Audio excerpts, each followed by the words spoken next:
Fox, and I am a type 4, just trying to become a happier human. So this week we are starting the Soul Child theory videos, and I am so excited. This is just a topic that I really enjoy talking about. I think it gives more insight into our childhood message. It's just kind of like another part.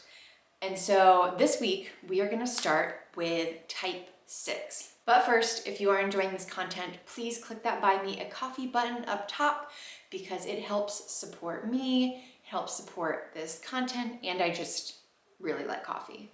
So type 6s. In growth, a type 6 can take on a lot of the positive attributes of a type 9. This means that as a child, type 6s were most likely a very empathetic, very kind, and a very non-judgmental kind of person, kind of like a type 9. However, because of their childhood message, which was you can't trust anyone, especially yourself, this child then backslid into becoming a more security-focused type 6. How can this knowledge support you in becoming a happier human? Hey guys, real quick. I am interrupting this because I did not like the original ending that I filmed. I just felt like what I filmed before just wasn't helpful. It wasn't based on much research that I did.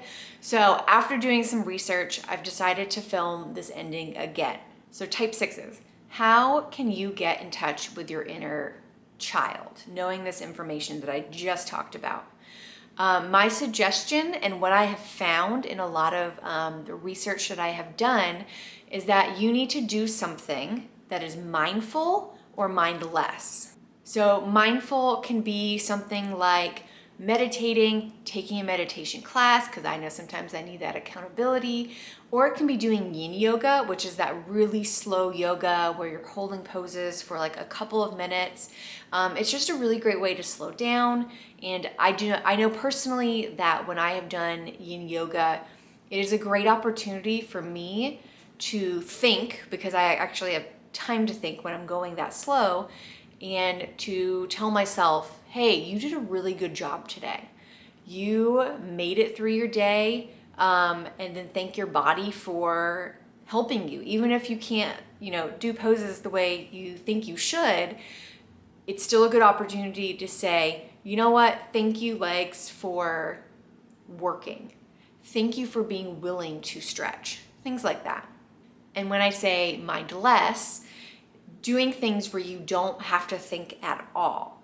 So for example, going to the movies, preferably by yourself, but like if you go with someone else, like a loved one, that can also be a good time to be mindless. I know when I go to the movies with someone who is very close to me, I'm very comfortable with them and I'm not thinking about, do they want popcorn? When they said they didn't want it, were they just being nice to me? Like, I don't have to think about that with someone who I'm comfortable with. So, by yourself or with a loved one. Also, mindless can just be sitting at home and watching TV. It can be reading a book all by yourself. Anything that you can do where you can turn off the board of inner critics. I know a lot of type 6s say they don't have one inner critic, they have a bunch of them. If you can find any way to turn off that board of inner critics, that is mindless, and that is a great way for you to not think. Just like a child isn't always concerned about how they look to other people, and they're not always worried about when that person said no, were they really saying no? Did they really want to do this? Were they just being nice to me? Kids don't think that way. They really do take things at face value a lot. So mindless or mindful. And when I say mindful, and I know I talked about like meditation and maybe doing yin yoga, it's a great way for you to, what some people call like have a growth mindset. If you've read that book, it's awesome. If you haven't, It's a good one to check out. But it's a way to silence your inner critics by saying, I am thankful for my body. I know it's not perfect. I know everything isn't up to my standards, but thank you, body, for stretching. So, mindful, mindless. Hope this was more helpful. I'll see you guys next time.